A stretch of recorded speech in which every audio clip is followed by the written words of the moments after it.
C'est encore et toujours la parole de Dieu qui nous donne la lumière nécessaire pour éviter les dangers actuels. De tous côtés, jusque dans les pages de nos revues chrétiennes, retentit l'appel à développer la personnalité, à fortifier la volonté. Or, que demande le Seigneur de ses disciples concernant la vie psychique ou naturelle, alors qu'il monte à Jérusalem et va au-devant du sacrifice? Il leur demande de la perdre ou de la haïr, de perdre leur vie propre pour gagner la vie éternelle. Et la séparation nécessaire de l'âme et de l'esprit nous fait comprendre pourquoi l'âme peut être gouvernée par l'Esprit de Dieu, demeurant dans l'Esprit. Alors, elle manifeste la vie d'en haut, Jean 3:3, ou elle sera gouvernée par la vie animale, la vie psychique du domaine inférieur. Ou encore, par les forces psychiques latentes amenées à l'action de façon ou d'autre, mais que souvent l'on confond avec les forces spirituelles. Dans le premier cas, l'homme dirigé par l'Esprit de Dieu est spirituel, et son âme sauvée. Dans les deux autres cas, l'homme demeure charnel et perd son âme. Celui qui aime sa vie la perdra, et celui qui hait sa vie en ce monde la conservera en vie éternelle, ou pour la vie éternelle. Jean 12, 24, 25.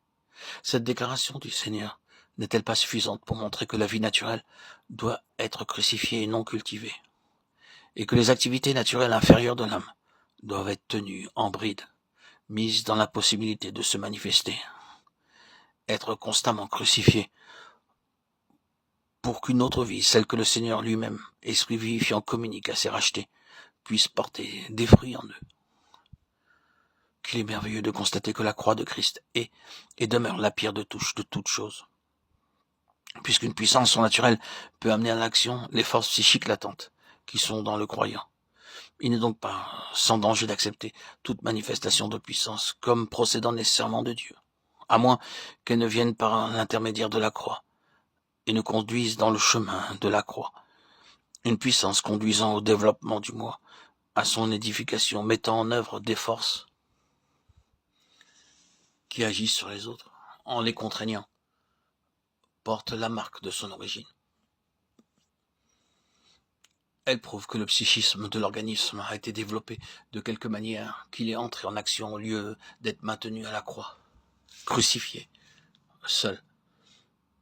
L'action constante de la croix laisse le chemin libre à l'influence du Saint-Esprit sur la conscience. Influence qui ne contraint jamais, mais convainc l'homme par la lumière de la vérité révélée dans les Écritures. Tout phénomène spirituel a sa contrefaçon psychique. L'amour de la vérité ou l'amour considéré comme phénomène spirituel diffère essentiellement de sa contrefaçon psychique. L'amour qui consiste en sentiment, en affection, en puissante attirance et d'essence charnelle. Il redoute la souffrance et recherche joie et considération mondaine. Il se montre dans la force des liens domestiques et sociaux et dans ses manifestations supérieures s'occupe à soulager la misère et à augmenter le bien-être de la famille humaine. Tout ceci peut coexister avec la haine de la vérité. L'amour, principe divin et phénomène spirituel, se distingue par des propriétés tout opposées. C'est l'amour pour Dieu, et il provient de ce que nous savons que Dieu nous a aimés le premier, 1 Jean 4, 19. Tandis que l'amour psychique prétend aimer Dieu en aimant la créature par la créature. L'amour spirituel ne va à celle-ci que par Dieu.